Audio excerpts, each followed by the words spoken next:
सलीम साफी साहब की तरफ लेके जाना चाहूंगी। साफी साहब, जिस तरह बेनज़ीर की ये राय है कि और तासुर भी यही मिल रहा है कि नून लीग और पीपल्स पार्टी इस मामले के ऊपर एक पेज पे नहीं है, रिफ्ट है दरमियान में। अगर जो मेन बड़ी जमातें हैं उन्हीं में तकरार है या दरार है, तो फिर बाकी जो पीटीआई के इत्तेहादी थे जिनसे कमिटमेंट हुई थी कि 1 साल तो कम से कम ये हुकूमत चलेगी, उनका क्या रद्द अमल होगा? इसकी रोशनी में आपको क्या लगता है, क्या इलेक्शन इस साल होते हुए लगते हैं नवंबर से पहले एटलीस्ट? मुझे नहीं लगता अक्टूबर नवंबर से पहले इलेक्शन का इनेकाद मुझे पॉसिबल नहीं लगता। उसकी एक वजह तो यही है कि ये जो इत्तेहादी जमातें हैं, ख़ुसूसन पीपल्स पार्टी, वो भी नहीं चाहती।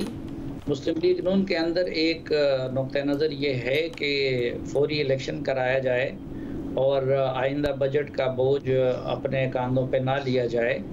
लेकिन मुस्लिम लीग के अंदर भी एक वाज़ेह नुक्ता नज़र ये भी है कि नहीं, हमें वो नवंबर से पहले नहीं करना चाहिए इलेक्शन। और तीसरी जो बुनियादी बात है वो जिसकी तरफ बेनज़ीर ने इशारा किया कि इलेक्शन न सिर्फ किसी पार्टी की ख्वाहिश पे हो सकते हैं, ना किसी हुकूमत की ख्वाहिश पे हो सकते हैं।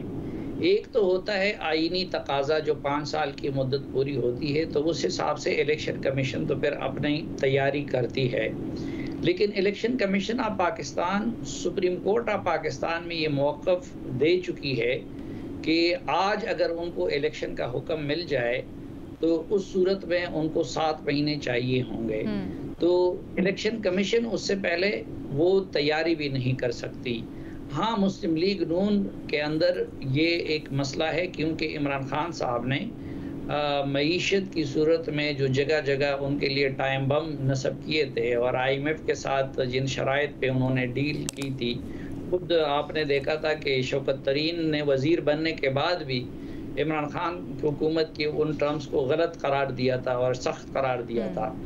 अब वो एक दोराहे भी खड़े हैं कि अगर उस पर अमल करते हैं तो उस सूरत में महंगाई इतनी आएगी कि मुस्लिम लीग नून की पॉपुलैरिटी बड़ी मुतासिर होगी। और दूसरी तरफ उसमें ये भी है कि अगर नहीं करते तो डिफ़ॉल्ट का ख़तरा बन जाता है। तो ये एक मखमसा है, लेकिन उसके साथ साथ पैरेलल एक और मखमसा भी है। यही है कि अगर इस वक्त इमरान खान साहब ने झूठ पे मबनी जो बयानिए अपना लिए हैं तो वक्ती तौर पर उसको पजीराई मिली है।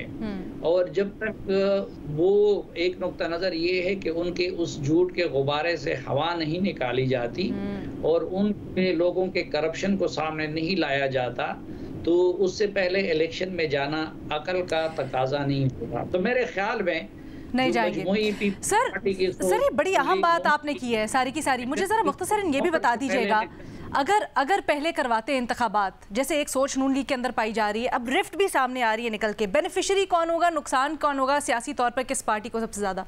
मुख्तसरन प्लीज सर। मेरे ख्याल में तो इमीडिएट इलेक्शन जो है वो इस वक्त किसी के हक में नहीं है, किसी के भी हक में नहीं है। ठीक है जी। सलीम साफी साहब हमारे पैनल पे अभी तक वाहिद हैं जिनको लगता है कि नवंबर से पहले इंतखाबात नहीं हो सकते। एक तो इलेक्शन कमीशन ऑफ पाकिस्तान का मौक़िफ़ जो सुप्रीम कोर्ट में उन्होंने दिया था उसको बुनियाद बनाते हैं। दूसरा वो ये भी बात है जी शहजाद, असल बात है, मैं मतलब आपके सवाल में नवंबर का हवाला दिया गया है। हाँ। उस हवाले से ना तो आपने कोई सवाल किया ना तो हमने कोई जवाब दिया कि नवंबर की आपने क्यों डेट रखी है कि नवंबर से पहले इलेक्शन हो सकते हैं। मतलब दिसंबर भी हो सकता है, अक्टूबर भी हो सकता है, नवंबर की खास वजह क्योंकि ख्वाजा आसिफ साहब ने आज BBC को इंटरव्यू दिया है और उसमें उन्होंने नवंबर यानी आर्मी चीफ की तैनाती से मुतल्लिक कहा है कि हो सकता है उनसे पहले। हाँ, गलत किया है। देखें, ख्वाजा आसिफ साहब ने बहुत गलत किया है। ये इलेक्शन के अमल को और आर्मी चीफ की तकर्री के अमल को एक दूसरे से मुंसलिक करना, ना इसकी आईन में कोई गुंजाइश है, न सियासी अखलाकियात इसका वो करती है। अच्छा। इलेक्शन का अमल एक आईनी तकाज़ों को मद्देनज़र रख के करना चाहिए, और दूसरा इलेक्शन कमीशन की तैयारियों को, और तीसरा इलेक्शन के लिए ऐसे रूल्स रेगुलेशन बनाना कि जिसको तमाम फरीक उसके लिए वो काबिल कबूल हो। ये मुल्क किसी एक फर्द की ख्वाहिश के मुताबिक नहीं चल सकता। देखें MQM की अपनी शिकायत है और बड़ी जेन्युइन शिकायत है मरदमशुमारी और उससे मुतालिक। आपने जो आपके पाकिस्तान के फॉल्ट लाइंस है, आपने ट्राइबल एरियाज में नई हल्काबंदियां करनी है, बाकी सब कुछ करना है, तो ये वो कंसेंसस पैदा करना उससे बहुत ज्यादा जरूरी है। या फिर आप इस तैनाती से इसको जोड़ें। अगर आप चाहें इसमें ऐड कर दूं, अलीना सलीम साफी साहब ने बिल्कुल ठीक कहा है, लेकिन यहाँ मसला ये है पाकिस्तान में कि जो सबसे बड़ा इंतजामी फैसला सियासी पार्टीज ने करना होता है वो चीफ की तकर्रुरी का करना होता है। और जहां हम मईशत की बात कर रहे हैं, कंसेंसस की बात कर रहे हैं, वहां पर इस वक्त प्रैक्टिकली अनफॉर्चुनेट है बट हकीकत यह है कि ये डिबेट चल रही है कि क्या नए चीफ की तकर्रुरी ये मौजूदा सेटअप करे या कोई नई हुकूमत आए तो वो करे। तहरीक इंसाफ जो कहती है कि हमें नए इलेक्शन चाहिए, क्या वो इस रिजीम में इलेक्शन के लिए तैयार है, उसके नताइज को मानेंगे? ये भी वो सवाल है जिसपे अच्छा खासा मतलब ज्यादा फोकस भी हो रहा है कि मतलब इस मामले पे क्या करना है।